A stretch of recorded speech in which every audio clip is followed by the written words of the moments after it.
Joe, if I'm right here. First of all, congratulations on the victory. We saw the emotions come out after that performance. So I guess what are the emotions now that kind of the dust has settled a little bit and you can reflect on the victory? Just grateful, brother. I trained my ass off for this one, and I think that's. I'm gonna keep it kind of short, but that's it. I'm just very grateful, very thankful for the people that are out here with me and believe in me. So very grateful and very happy. You kind of downplayed what you said is like people were saying his durability was one of his skill sets. Like when I touch him, he can go out. So did this fight play out as you expected when you were preparing for this? No, it didn't play out how I expected. I honestly gave him a lot more credit, and I can't say more credit than he deserved. I think he deserved it, but in my head, I was prepared for an ugly 3-round brawl. I don't know why that's what I kept thinking was going to happen, but I'm glad I did because I was definitely levels better. And I have a lot of respect for him still. I think he's a good person, and it makes it a little bit easier. You know what I mean? I do feel bad, but I'm doing my job, man. So, but yeah, no, it did not go the way I expected it to. And you were walking around, you were yelling at people, ringside, cage side, octagon side. So what were you saying to people, or were you just yelling at stuff in general? No, I wasn't yelling stuff in general. I yelled at one of them that I was sick, like a moron.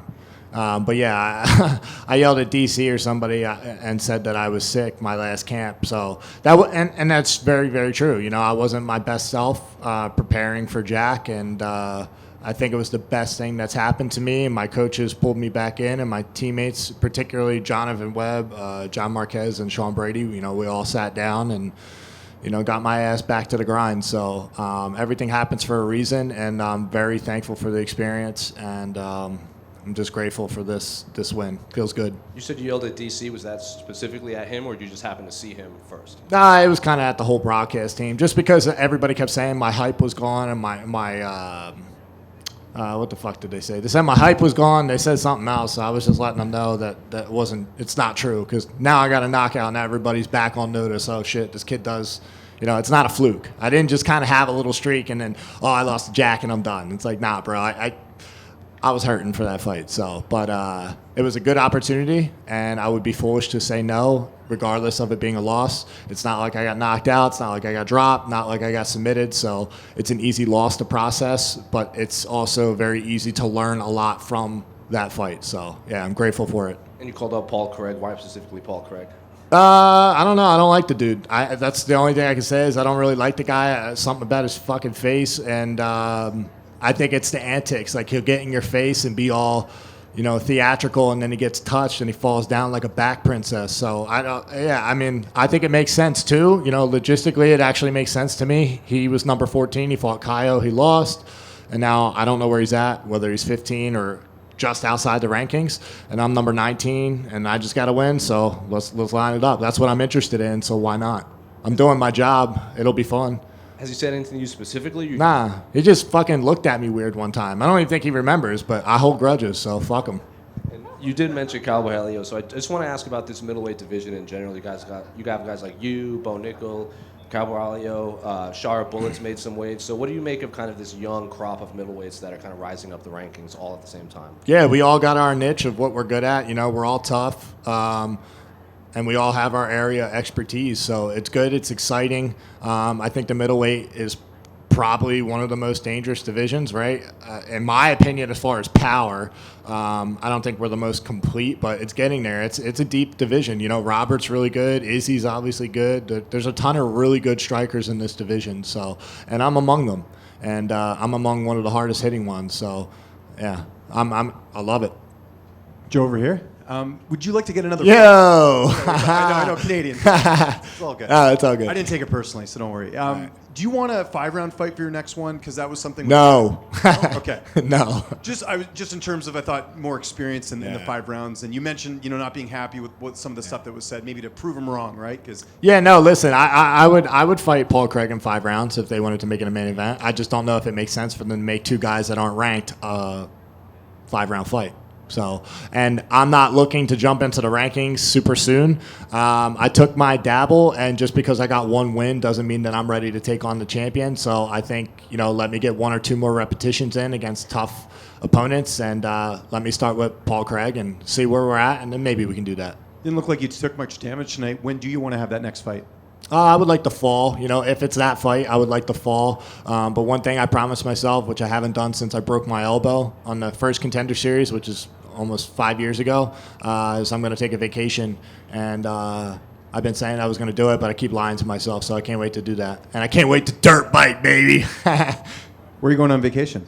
I have no idea. Somewhere tropical. Fuck this desert shit. Sucks ass. Fucking 3 birds here the whole time I've been here. Dog shit. So definitely tropical, beachy, and nice weather. You talked about the fans a bit, on the media day. Do you feel like this is the type of performance that people are going to jump back on the bandwagon? I hope they fucking fall off the bandwagon. I hope that shit goes over the cliff and they all die. I don't care. Bro, at the end of the day, everybody switched up when I lost. They said I got fraud checked, all this bullshit. I'm a human being, man. I have injury after injury after injury, so that's why I take it so much to heart, and that's why sometimes I have a bad attitude, And I wasn't trying to be disrespectful to you either, but sometimes I'm just pissed off, man, because some of the questions are like repetitive, and then it's just I feel like everybody was counting me out because I lost a decision. I mean, it's like, guys, I didn't even get rocked, I didn't get dropped, I didn't get submitted, I wasn't outclassed. I lost by 1 round. I got hit in the eyeball in the 3rd round, couldn't fucking see the guy. I lost a fight. And everybody was just making it seem like I was just some fucking dog shit fighter. So, yeah, I was pissed.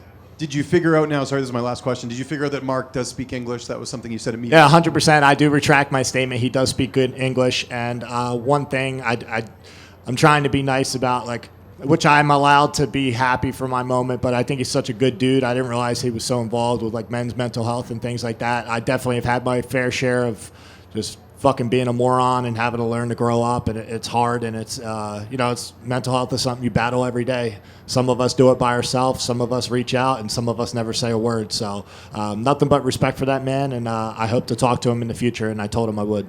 Joe, next door here. I guess on that note, I know it's hard for fighters especially to talk about mental health. I feel like we're seeing it more. Any advice for your fellow colleagues who maybe think they're too tough to get the help they need to figure that stuff out? We're never too tough to get help. We're never too tough to reach out. That's just called ego. And, I've had to ask Sean many a times to listen to me rant. My coaches, John and Jonathan Webb. So, yeah, man, I mean, don't be afraid to ask for help. The only person you're hurting is yourself. And, you'll never fix the problem by avoiding it. Sometimes it hurts to face what the problem is, and it might just be you. But, ask the questions and invest in having good friends and good friendships. And they aren't the people that are just around when you're doing good shit. As it pertains to those bandwagon fans who are now at the bottom of that cliff, is that something that, for you as an individual, is that something you need to pay less attention to, or is it something that you can actually source in a positive, helpful way for your training and your fighting? Yeah, man. So, I just wanted to rub it in just because, I'm petty. But I've done a good job. I keep mentioning him, but Sean's somebody that got criticized when he lost his first fight, and I got to see how people were saying a lot of shit about him. And the guy's 16-1, came back and then dusted your boy, fucking Calvin, right? And I got to see all the critics start with him, and I was like, man, don't worry about it, whatever, And then it happened to me, and I lost in the UFC, and then it's like everybody switches up and thinks that you're a fraud and they hate you and all this. It just really shows you get less views, you get less attention, and it's just like, man, this is really what's hot is hot, and that's what they care about. So I've just kind of detached my emotions from these people on social media. I really haven't been on social media. I didn't stay on my phone hardly at all this week, and it was a blessing. Your phone is probably your worst fucking enemy, honestly. And all those turds that are on the fucking on Instagram wasting their life to go on other fighters' pages to talk shit, they all can suck fat dick. They're bums. Losers. That's the definition of a loser. When you look at yourself in the mirror and you do that to other people that are professionals, you should probably fucking tap out. Get out of here. Who had you in more trouble today, Barriault or those flax seeds you accidentally ate? Flax seeds, baby. I was fucking itching. I was rashed up. I don't know what the hell happened. My chest started getting tight. I was scared as shit. Yeah. So how, like, walk me through the panic. Like, did you think that, oh, I'm So- gonna be able to make the fight? So it was in the back of my mind if my chest kept getting tighter. But basically, I had a pre-made oatmeal cup and I ate it, obviously, and then fucking went and trained and tried to do my shakeout, and I just started getting like real itchy and cold and like chills, and I was like, what the fuck is wrong with me? And then I started like getting like itchy, like itching myself, and then when I went back to the my Airbnb, I like took my shirt off and I was in all hives, and I was like shivering. So I hit up Jeff Nowitzki and I was like, yo man, what the fuck can I take? Like I'm having an allergic reaction. I just need to take something so I can still fight. And they were on top of it. I talked to the UFC's doctor and we took some Benadryl, we took some Claritin, and we took something else, Pepsid AC or some shit. I don't know what it was, but cleared it up. I took a nap, still made the fight, did my job. Congrats on the win. Thank you. Hey, Joe, right over here. In I'm the back. blind. Ew. I know, way over here, right? That's all, dude. Joe, you know what? For being in the UFC a relatively short amount of time, being part of your first international fight week, their biggest card of the year, every year, I mean, what was that experience like, and how is that energy in particular for this one? It didn't affect me at all. I couldn't even tell you. If this is the biggest card of the year, I didn't notice it. Other than the ceremonial weigh-ins, like seeing how many people were actually there, that was cool. But I was off, I wasn't where all the fighters are. I got my own Airbnb. I like to do my own thing. So I really didn't notice it. But to answer your question, it didn't really matter to me. I'm just grateful that I was on this card. Just one more quick note on the Paul Craig thing. Do you have any issues with the movie Braveheart, for the record? No, it's fucking amazing, but he sucks. Thank you. Congrats. Good? Hey, Joe. Sean Brady versus Kelvin Gastelum. Yes. What are your thoughts on that fight, man? Well, Sean Brady already beat Kelvin Gastelum. Sean Brady versus Gilbert Burns. I'm sorry about that. Boo! No, I think Gilbert's a turd, and I don't like him. He's fighting my teammates, so fuck him. And I think Sean's going to mop the floor with him, and I think everybody's going to realize what level he is and how he's maturing in his own. And I'll be there, and I can't wait. And I love him, and I want Sean Brady to do the best that he can be. And, yeah, he's the general on our team, so General's going to step up and take this dude out.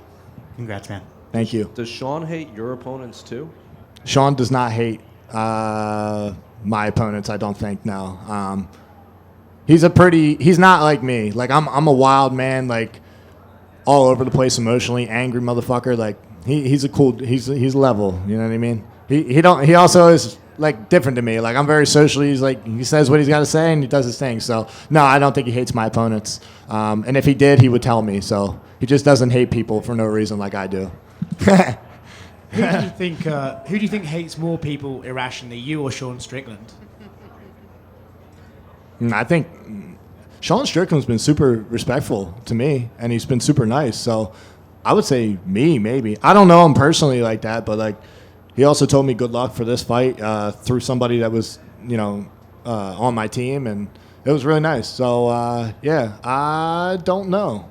I don't know if he.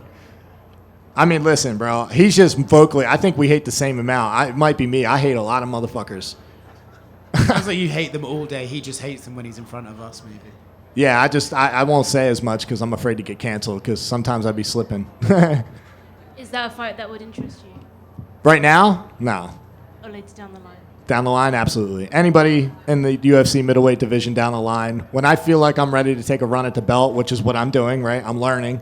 Yeah, everybody's game. So everybody's fair game. There's nobody I won't fight. I'm not scared of anybody. They all can get a taste, and I'm just trying to mature. I'm 27 years old. Thank you.